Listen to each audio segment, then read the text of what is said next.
Hello dear. तो आज के इस वीडियो में बताएंगे जो लोग बिहार सीएचओ को तैयारी में लगभग सोच चुके थे कि अब तैयारी में लग जाना है, अब की बार कम्युनिटी हेल्थ ऑफिसर बन जाना है, तो उनके मंसूबे पर पानी फिर चुका है। अब किस कारण फिरा है यह क्लियर नहीं हो पाया है, बट फिर चुका है। जैसा कि होता है कि एक दिन में शादी ठीक, दूसरे दिन शादी हो जाना और तीसरे दिन शादी टूट भी जाना, वही कुछ ऐसा जो है कुछ हो रहा है। आप लोगों को पता है पहले एडवर्टाइज आया तो वहाँ पे था कि मेरिट पर बहाली होगी। क्या चीज़ पे? मेरिट पर बहाली होगी।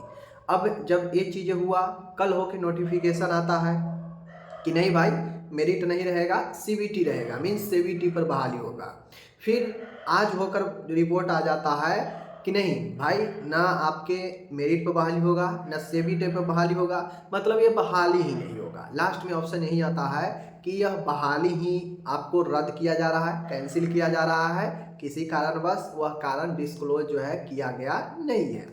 तो आप लोग जो भी लोग डियर हैं सोच रहे थे कि अब की बार तो कम्युनिटी हेल्थ ऑफिसर बन ही जाना है, खासकर बीएससी नर्सिंग वाले, क्योंकि जो बिहार में जीएनएम का स्टाफ नर्स में हो जाता था, बीएससी नर्सिंग वाले को लिया नहीं जाता था, तो वो बेचारे लोग कर कर के बैठे थे।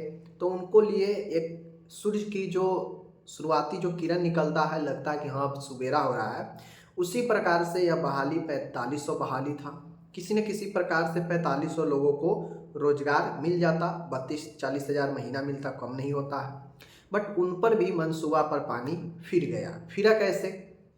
आप लोगों को पता है, मैंने बताया। एक दिन निकला एडवर्टाइज, बहुत लोग खुश हो गए कि चलो भाई अब तो जॉब हो जाएंगे, कम्युनिटी हेल्थ ऑफिसर सीएचओ बन जाएंगे मेरिट पर। फिर उसके बाद ये बताया जाता है कि नहीं नहीं नहीं नहीं, नहीं अभी एक कंप्लीट नहीं हुआ, मेरिट नहीं होगा, अब सीबीटी होगा, एग्जाम होगा। ठीक है भाई, मान गया कि चलो भाई अभी अप्लाई भी नहीं शुरू हुआ है, सीबीटी लागू हो गया तो सीबीटी का तैयारी करेंगे, लोग मान गया। फिर इतना में भी खुशी नहीं होने वाला था बिहार हेल्थ सोसाइटी को। उन्होंने कहा ना ना ना ना ना ना ना, ये कहाँ होता है, हम बहाली ही नहीं देंगे, अभी हम बहाली को कैंसिल कर रहे हैं। और लास्ट में सीएचओ जो 4500 बहाली आया था, नोटिफिकेशन आप लोगों के सामने में है, वह बहाली कैंसिल हो गया, कैंसिल कर दिया गया। अब यहाँ पे बताया गया कि किसी कारणवश कैंसिल किया जा रहा है, एक कंप्लीट बताया नहीं गया कि किस कारण से कैंसिल किया जा रहा है। हमें जहाँ तक उम्मीद लगता है कैंसिल होने का, सबसे बड़ा जो कैंसिल होने का जो जरिया था वह अनरिजर्व कैटेगरी का शून्य पद होना। शून्य पद होने में दो दो चीज़ें आ रहा था। एक तो सरकार का जो एडवर्टाइज था उसमें ये रहा था कि दूसरे स्टेट वाले भी अप्लाई कर सकते हैं, किसी स्टेट वाले कोई दिक्कत नहीं है। तो जब दूसरे स्टेट वाले कर रहे थे और आप रिजर्वेशन देते हैं अपने स्टेट के, तो दूसरे स्टेट वाले ऑटोमेटिक फॉर्म फिल करेंगे तो अनरिजर्व में चले जाएंगे, जनरल में चले जाएंगे। बाकी बिहार के भी ऐसे स्टूडेंट हैं जो जिनको कुछ लाभ रिजर्वेशन नहीं है तो वह अनरिजर्व में जाते हैं। तो मान गए अगर 25% भी अगर नए रिजर्वेशन पॉलिसी को लागू किया गया, जहाँ पे बताया गया कि लगभग 65 से 75% रिजर्वेशन है, अगर 25% भी अगर मान गए, 25% भी अगर जनरल कैटेगरी अनरिजर्व को अगर पोस्ट रहता, तो 4500 का 25% आप लोग निकाल लीजिए, लगभग लगभग 1200 तो पोस्ट होता ही होता। कितना? 1200 के आसपास पोस्ट तो होता ही होता अनरिजर्व का, जो बिल्कुल नहीं था। तो पहला रीजन हमें यही लगता है। न फीमेल का, आप लोग देखते हुए एडवर्टाइज में फीमेल का भी अलग से उसमें पोस्ट दिया गया था कैटेगरी वाइज। एक था जिसमें मेल और फीमेल दोनों था, एक था जो प्रॉपर फीमेल के लिए रिजर्व था। तो गड़बड़ कहाँ पे हुआ? अनरिजर्व का 0 पद, अनरिजर्व फीमेल का भी 0 पद। तो भाई मेरे, जब अनरिजर्व जो सबसे बड़ा क्षेत्र होता है पोस्ट का, जहाँ पे ओबीसी ईबीसी, जहाँ पे एससी एसटी अदर स्टेट वाले सब लोग मिलकर अनरिजर्व में आ जाते हैं, जिसको मन होता है अनरिजर्व में चले जाते हैं। अदर स्टेट वाले टोटल तो अनरिजर्व में ही आएगा, क्योंकि उनको कोई लाभ मिलना नहीं है दूसरे स्टेट में, तो ऑटोमेटिक अनरिजर्व में आ जाएंगे। प्रॉपर इस स्टेट का भी बहुत सारे ऐसे हैं जिनको कोई लाभ नहीं रिजर्वेशन का है, तो अनरिजर्व में ही फॉर्म डालते हैं।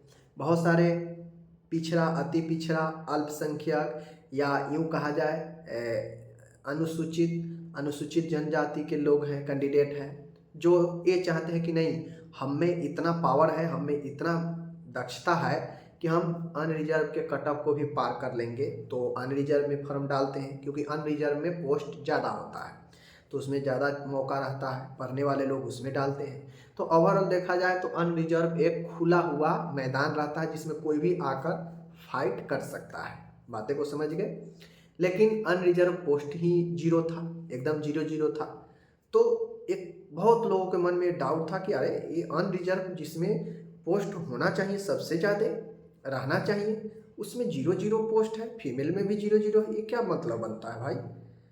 तो एक कारण ये भी हो सकता है कि हो सकता है गलत वहाँ पे चीज़ें हो गया हो एडवर्टाइज में, और बार बार करेक्शन करना सही नहीं हो, तो ये भी हो सकता है। या इस पर हो सकता है बहुत सारे एडवर्टाइज निकलते ही बहुत सारे लोगों को कंप्लेन इस पर गिरने लगा होगा कि भाई अनरिजर्व का क्यों नहीं है, इतना बहाली में अनरिजर्व का शून्य कैसे हो गया।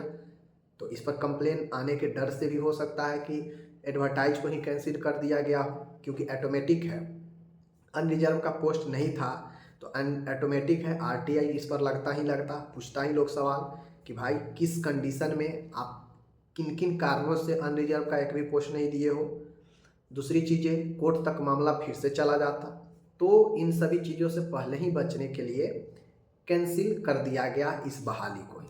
अब फिर से बहाली निकालेगी सरकार, उसमें क्या क्या चीज़ आएगा देखने वाली बात है। फिलहाल जो CHO 4500 का बहाली था कैंसिल हो गया। तो आप लोग जो भी मन में सोच रहे थे कि अब की बार ऑफिसर बन जाएंगे, थोड़ा और विलम्ब होगा। मिलते हैं अगले वीडियो में।